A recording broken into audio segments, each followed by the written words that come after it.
You're listening to the Cyberwire Network, powered by N2K.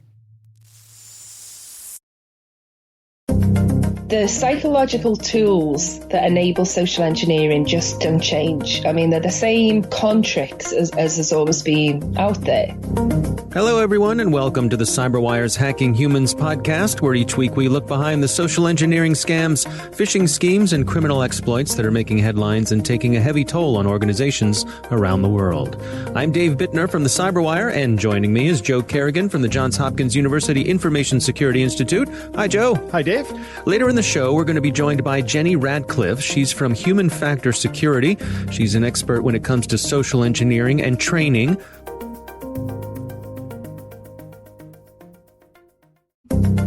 And we are back. Joe, before we get to this week's stories, we got some feedback from a listener. All right. There's a gentleman named Eric, and he was following up on some of the stories that we'd had about gift cards. Mm-hmm. You know, this is a common scam. People are asked to go buy gift cards at the drugstore, Apple gift cards, Google gift cards. And Eric wrote us in. He said he enjoys the show. And he said, yesterday I had to go to CVS Pharmacy to pick up a few things. One was a Google Play gift card for a birthday gift. Mm-hmm. When I went to check out, the cashier got prompted on her computer to ask me if I was buying the gift card for myself or for someone that I knew personally. He says, I was blown away by this. I don't think it will end the current plague of scams, but anything little like this that help raises awareness is a step in the right direction. I agree. Actually, I've heard of this before. One of our listeners, super listener Chad, has worked at CVS and had said this on Twitter, I believe, that this is something that CVS has done. And I hope that I'm getting this right because I'm doing this from memory. Okay. But yeah, that's great. Kudos, CVS. Yeah, this is great. Recognizing that there's a problem here. You know, it's not unlike if you go and buy cough medicine at the grocery store and you try to go through the checkout lane, it'll flag someone to come check and make sure you're old enough to buy that. Yes. Yeah. So all right, this is great. So again, thanks, Eric, for sending this in. It's good to see that the retailers are responding to this sort of thing. That's good news. All right, Joe, well, what do you have for us this week? All right, my story comes from the Toronto Star, and the reporter is Claire Theobald. And this is a very long story. Okay. So we're going to put a link in the show notes because it talks a lot about money laundering, which we're not really going to touch on here. There's a university in Canada, in Alberta, called MacEwan University. It's actually a pretty big university. They have a lot of students. And they're working on Allard Hall, which is a new building that they're putting up. It's a performing arts building, and it's going to cost them about $180 million when it's all said and done. Naturally, when you're building a new building, there is tons of email communication about process, logistics, finances, and things of that nature. Right. And on June 27th, an email came in to MacEwan from James Ellis of Clark Builders. Okay. The letter starts with a very casual, hiya. Okay. And then asks the school's accounting department to reroute payments to a new National Bank of Canada account, right? The email has an attachment that looks to be signed by Mark Timberman, who is Clark Building's CFO. Yeah. I think that's a great name for a building executive, Timberman. Yes, it is. Right? Yeah, that's great. It's great. Very Canadian name, I'd say. Yeah. So an accounting technician changed the routing information in their accounting system. And 1 month later, MacEwan makes a $1.9 million payment to the new account. It bounces back, though. So they wonder what's going on. They contact the National Bank of Canada, and the bank says that account doesn't exist. Right? Wow. So the accounting tech responds to the original fraudulent email asking for corrected banking information. Oh, no. Right? So if you're if you're the scammer, you've got to be like, oh, you got to be kidding me. This actually worked? Right? Yeah. So 4 days later, he gets an email back, and it's got corrected information to an account at TD Bank and another letter from Mark Timberman. And this is from the folks who had asked for the initial change in the account information. Correct. All right. This time it worked. And over the course of 1 week, the university transferred $11.8 million to that account at TD Bank. Wow. And it took them almost 2 months before they learned that Clark Builders hadn't received the money. The real Clark Builders. The real Clark Builders were like, hey, where's our money? Prime example of a spear phishing attack. Right. Right. The person that sent this email, James Ellis, they have no record of anybody named James Ellis ever working at Clark. And the CEO or CFO rather had no recollection he had never signed this letter. This was completely fraudulent. Right. The story is very in-depth and talks about the laundering process of the money, which we're not going to go into here. It's just way too convoluted to try to talk about on a podcast. But the money essentially goes around the world and winds up, there's a number of other parties that they talk to, but it eventually winds up in a legitimate real estate deal in British Columbia. Amazing. Yeah. All this money goes around the world and comes back very close to home to be used to purchase some real estate. And is traceable. And it's traceable. And they've actually recovered about $10.9 million of the $11.8 million. Still, that's nearly $1 million. Yeah. $906,000 that they've lost in this deal. Definitely not as bad as it could have been, but it's still pretty bad. It's almost $1 million that they've lost. I've got so many questions about this story.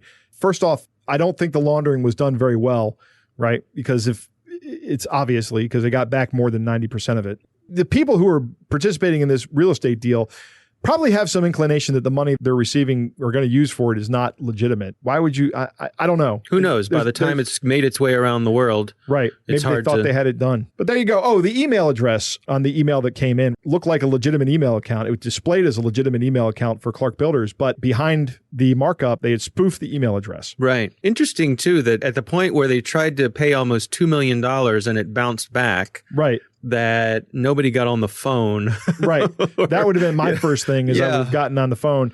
I would have actually, when I received here's how you handle this. When you receive the information that you need to change account routing information for any of your customers or any of your business partners or people that you buy services from, I think that merits a phone call. And maybe a policy that says anytime we're going to have these kind of changes during a contract, then we're actually going to write you a check and mail you a check. Maybe that's a good way to get around it as well. Just some extra steps. Yeah. Yeah, that's interesting. Putting that as part of the deal, that as an expectation for everyone's protection. Yeah, accounting numbers will not change. All right, well, it's a good one, and we'll have a link to the story in the show notes. So if you want to dig into all the money laundering details, that'll be there for you.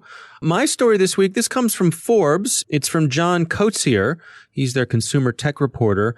And this is about app scams. These are sneaky apps that make their way into the app stores. They purport to be utility apps, but they trick you into paying ongoing money in perpetuity. So this particular story digs into an app called QR Code Reader. Now, this is on the Apple App Store. Now, what's interesting is if you have an iPhone, it reads QR codes right from the camera app. Yeah, just because. Right. You don't need a QR code reader to do that. But this is one of the most popular apps on the App Store, one of the most profitable apps on the App Store, because it tricks users into paying $156 a year as a subscription. Wow. When they download this. And here's the really tricky part. Here's why it caught my attention. So the workflow is you download the app. Right. And you open it. And when you open it, there's a big start button that says, time to go. Here we go. Time to use your reader. And there is some hard to read pricing information, the fine print that most people will skip by. The big print giveth, the fine print taketh away. There you go. And it turns out this fine print is basically the big start button that you're clicking on is you agreeing to this ongoing payment. Right. So what it does is then takes you to the Apple Payments confirmation screen. So Apple, to their credit, before you can pay for something, they take you to a screen that says, hey, do you want to pay for this? And the app is set up so that it'll be free for 3 days and then $3.99 a week forever. So you're at this screen and you want to get out of this screen. Well, So what's your inclination once you're in this screen? You're going to want to dump out of this, right? You're going to want to hit the button on your iPhone to take you back to the main menu. Right. Well, on an iPhone, on many iPhones that don't have Face ID, they have Touch ID. So what happens when you go to press the button to dump out of the app? It reads your fingerprint and authorizes the payment. Bingo. Bingo. Genius. Yep. So that's the trick. And so now you're signed up for $4 a week, $156 a year for an app that does nothing that your phone doesn't do on its own. Right. And this story lists a bunch of other apps that are up to similar tomfoolery and no good. There's a weather app that charges $260 a year. There's a VPN that's $520 a year. There's a web translator for Safari that's $4,680 a year. My God. Yeah. Is Apple doing anything about these apps? Well, Apple takes them down when they get alerted to them, but I think it's a game of whack-a-mole. And do they stop the payments, the recurring payments? Apple, in my experience, Apple is very, very good about refunding your money and cutting off subscriptions and things like that. Okay. I think this is a volume game as well. Right. Now, one of the other things that this article points out is that the Scam app has a 4.6 out of 5 rating. So they're buying reviews. They are absolutely buying reviews. They have a 5-star review for this QR reader app, and the review reads, "Staff is fun and friendly. Sports on the beach volleyball and tug of war. Captain Dave is a good guy." What? So it's word salad. Right. Right. Just randomly generated. Ugh. So they've purchased a bunch of good ratings and people fall for it. So buyer beware. These things are out there. There's many of them. This is one of those whack-a-mole things. Before you download an app, check to make sure that it's something that actually isn't already included in your phone. Yeah. You know what I do when I'm looking at things like this is I go to the 1-star reviews and I read them. And this applies to anything I buy on Amazon or any apps I read. And I see what they're complaining about, or Newegg is a prime example. When I see that all the 1-star reviews are about, like hardware failures or something like that, or something that is kind of benign, I would think. Yeah. Then I don't drop my consideration of the app. I got it, it arrived, and it was broken. Right. Or this app doesn't work on my phone. Sure. Right. But if somebody starts saying this is a scam in the 1-star reviews, that's when they get my attention. Yeah. So I check the 1 stars. Yep. Worth it to take the extra time. Yep. All right. Well, Joe, it's time for our catch of the day. This is another one that was sent in from one of our listeners. This was a listener named Kevin, and he said the following arrived in my inbox recently, and I thought it might be of interest. So here is the note that Kevin received. It says, "Greetings to you. I'm Miss Zara Diane. I'm contacting because I want to be your friend and confide in you because I have in my possession now 92 kilograms of gold bars. Quality 23 karat, purity 96% that I inherited from my late mother, which I want to ship to your country and sell for investment in your country because I want to leave Côte d'Ivoire. I'm not French, and relocate to your country and continue my education in your country. I want you to stand by me as my tutor and ship this gold bars to your country and sell for investment in your country. Note that I am writing you this email purely on the ground of trust because I don't know you and we have not met before. I found you here and my mind convinced me that I can trust you. Waiting to hear from you, from Zara Diane." So the gold bars is that's a twist. Right. That is a twist. Gold bars. How are you going to get 93 kilograms of gold bars to me? Yeah. What's 92 kilograms in real weight? That's well, it is different because this is actually mass. 92 kilograms is a large mass of gold. Right. Why are you buying gold bars that are only 96% pure? Generally, these gold bars are a lot more pure than that, I think. Well, all right. But they got them from their late mother, so they inherited them. Maybe the story is, bars, the lore is they inherit. At any rate, gold bars are valuable. They're also heavy. Yes, so very it'd be much expensive to ship. So I'm guessing probably if you followed up on this, that you're probably going to be on the hook for some shipping fees. So you think it's a kind of a small scam? I don't know. I don't know. I mean, a few $100s to ship a few 100 pounds of gold, that makes sense to me. Right, yeah. I don't know. It's also funny that my mind convinced me that I can trust you. Right. Your mind. Well, and then I'm supposed to tutor you in something when you get here, right? Mm-hmm. Right. So the intentions are pure. They just want to get out of their country. They want to be educated and they want your help. They want to be your friend and confide in you. Can you help me? So playing off of that trust. The 4 most powerful words in social engineering. There you go. Well, Kevin, thanks for sending that in to us. That is our catch of the day for this week. Coming up next, we've got my interview with Jenny Radcliffe from Human Factor Security.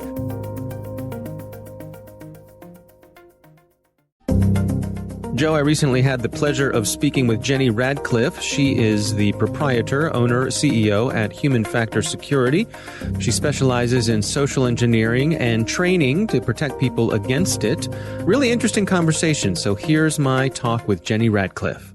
What was your pathway to get into this particular line of work? I'm asked this a lot, and really, I'm not that old, but I've been doing this for over 35 years because I started when I was really little. I was just a kid. So I grew up in Liverpool in the northwest of England. And I used to be babysat or looked after by my cousins. And half of my family are very senior police officers and military. And the other half were not so much. And it was the other half that I used to hang out with. And whilst my parents thought I was tucked up in bed reading, books, we were out exploring empty buildings and sites in Liverpool and learning how to get into places, how to run away very quickly. And then as I sort of grew up and sort of got an education, I still did it. So I still was interested in locked doors and the things that people didn't want us to see, things that happened after hours or behind the scenes. So I was always just really interested in that. Never to steal anything, never to break anything, just curiosity. By the time I was asked to do this for money, I'd already been kind of doing it anyway for a long time. And it was about 10 years ago that I first heard the term social engineering. And someone said, the job that you do, talking your way past security guards, talking your way past receptionists, sort of getting into buildings to see how it was done and then report back to the firm that asked you to do it. That's called social engineering. And in the UK at the time, it just wasn't that well known. And I kind of knew it was. I guess the answer to the question is I kind of always did it. I always had a disposition for this type of work. And fortunately for me, the industry legitimized it and it became a job. But it could have been so different.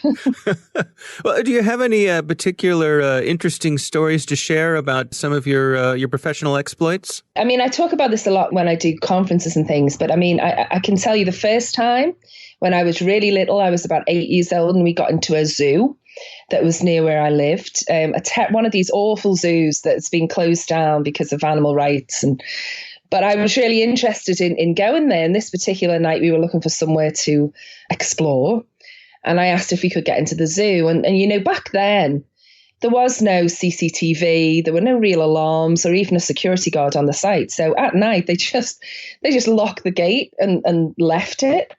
So we climbed over the fence. And the reason I was really interested was I was interested in seeing the lion that was in the zoo because I'd sort of seen it during the daytime when I'd gone with the school and with my parents. And I wondered if it slept at night.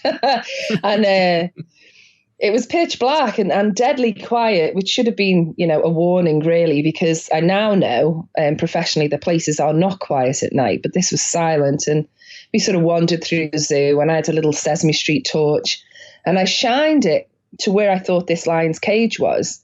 And it was like literally about a foot in front of me. It was right up against the fence and it went crazy and growled and flung itself against the fence and we all ran out and climbed back over the fence and ran away. And I guess that should have put me off, but it didn't.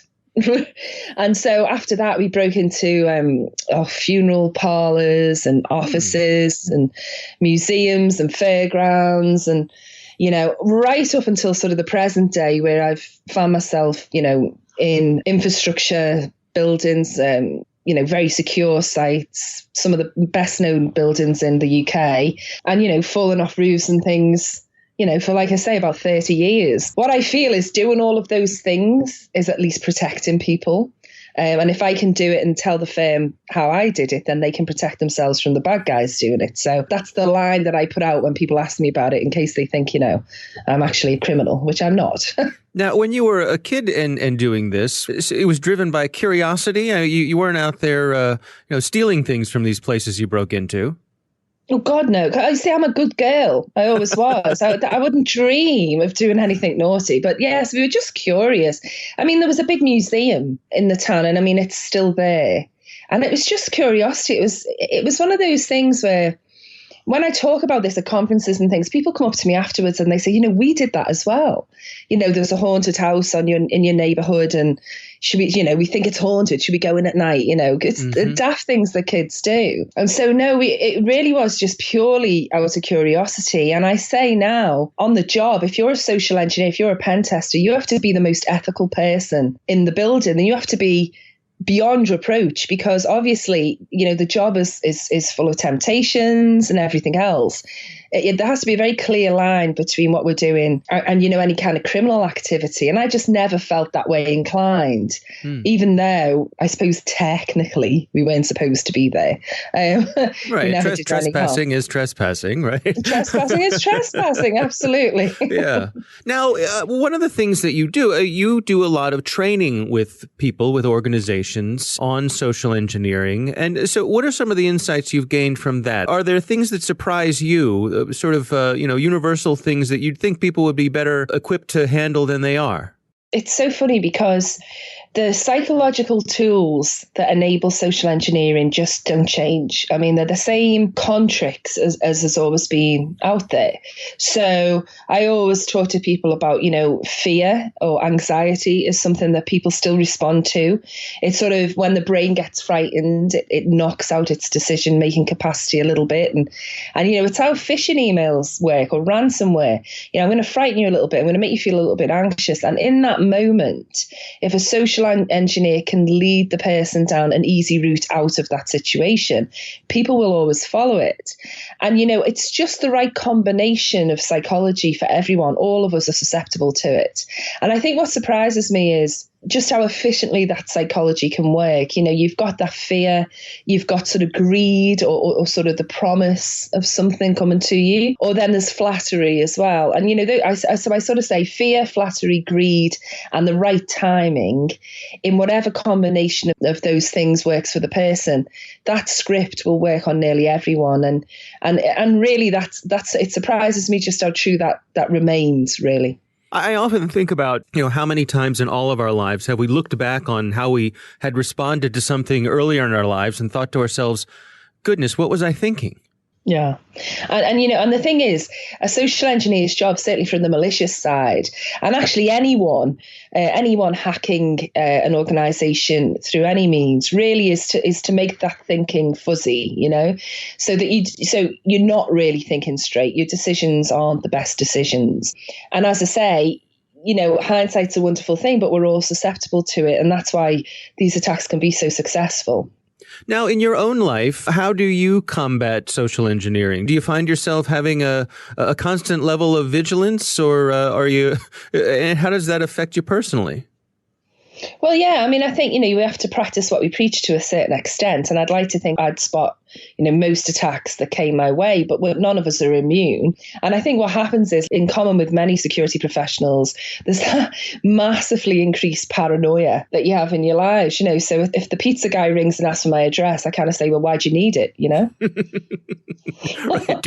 Do you or do you not want this pizza? Yeah, prove to me that you're delivering a pizza. And they're like, well, you rung us.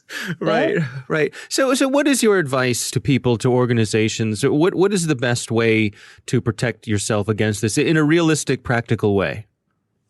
Well, what I say to people is, unfortunately, we don't live in the world we used to live in, and we do have to be more vigilant towards attacks on ourselves than before. And I think that the advice is, when anyone's trying to educate people about social engineering, it's to make it personal. So when I educate organizations and staff, what I say is protect yourself and your information, because by default that protects the company. And that's why, companies pay me to do it, because they know that we make that personal connection. And then people say, oh, well, I didn't realize that sharing all this stuff on social media or reusing a password, all those things, they sort of don't really make that connection. So the advice I give to people is basic things that we'd all understand in the industry, like be careful what you share on social media, don't have open profiles, use strong passwords and don't reuse them. But I also say to people, from the human side, if somebody contacts you, whether that's in person, over the phone or via email, and actually increasingly snail mail as well, that's a big attack vector in the UK right now for seniors particularly. But if someone contacts you and you feel any heightened emotion, so if you're really happy because there's the promise of something coming your way, or if you feel slightly anxious, if they ask about money or personal information, those are red flags. And what you need to do is take a step back, verify them independently, and, just really let that kind of emotion subside a little bit before you take action or make a decision. Because nearly all approaches rely on, a quick decision made in haste, made in the heat of emotion, as sometimes when we take a step back from that and just give ourselves a little bit of time, then, it becomes clear that perhaps that's not the best course of action. There's actually a couple of really good campaigns in the UK right now. One of them's called Take 5. So you take 5 minutes, and in a very Brit-friendly way, they say, someone asks you to do something, you get an email asking you to do something, go and make a cup of tea, drink the tea, and after that, make the decision, And of course, by the time you've done those things, you've got a little bit more rationale coming back to sort of your mental space, and we make better decisions. But the best advice is, if someone asks you personal information, if someone makes you emotional, or if someone asks you to do something, especially in haste, don't do it straight away. Take time to think about it, and you might see, that it's not the best course of action. And I think it's really that simple. It's simple advice, but difficult to execute when you're at the end of a professional con artist. Joe, what'd you think? This makes me want to go out and break into things, Dave. I won't, but it makes me want to. Yeah. I think we all had those little times when we were kids when we went exploring, I guess. We were places we shouldn't have been. That's right. I like one of the things she points out, curiosity is probably the fundamental personality trait of a hacker. And she is no exception. It's great. She touches on ethics. Ethics are very important. A couple of weeks ago, we talked to Christopher Hadnaghi, who's building a code of ethics, or has built a code of ethics for social engineers. I think that's great as well. Yeah. From a standpoint of how to defend yourself, I like that she talks about fear disabling your critical thinking process. The social engineer will scare you and then say, let me show you an easy way out of this, which is not something in your best interest. So they short circuit that rational part of your brain. And she says that they have a campaign in England now called the Take 5, which I think is great. Yeah. That's a great suggestion. Something comes up to you, these social engineers are going to try to always create a sense of urgency. It's an artificial sense of urgency, artificial time constraints. And you're also going to feel these heightened emotions. And she says, let that be a red flag. So if you're getting any kind of heightened emotion, whether it's, hey, I'm going to be rich, even if you get excited. Right. Like you and I get every time we read our catch of the day. That's right. That's right. We know that we're going to make millions with gold bars coming in. That's true. Be aware, be cognizant of that. Oh, hey, I'm emotional. Maybe I should just think about this, or go get that cup of tea, she says, or in my case, maybe coffee, although I can't have too much of it. Well, and run it by a friend. Run it by a friend. Yeah. That is a great suggestion. Anytime you have something like this, even just saying it out loud to somebody else, you'll be like, hey, this person says I should change the bank account information. Oh, then this is a scam. That's right. Never mind. Sorry to bother you. Yeah, that's true. It's true. And just saying it out loud might even help. But no, say it to somebody else and see what they say. That's a great suggestion as well. Yeah. Well, I really enjoyed the conversation with Jenny. And again, the name of her company is Human Factor Security. Our thanks to Jenny Radcliffe for taking the time for us. Thanks to the Johns Hopkins University Information Security Institute for their participation. You can learn more at isi.jhu.edu. The Hacking Humans podcast is proudly produced in Maryland at the startup studios of Data Tribe, where they're co-building the next generation of cybersecurity teams and technology. Our coordinating producer is Jennifer Iben. Our editor is John Petrick. Technical editor is Chris Russell. Executive editor is Peter Kilpie. I'm Dave Bittner. And I'm Joe Kerrigan. Thanks for listening.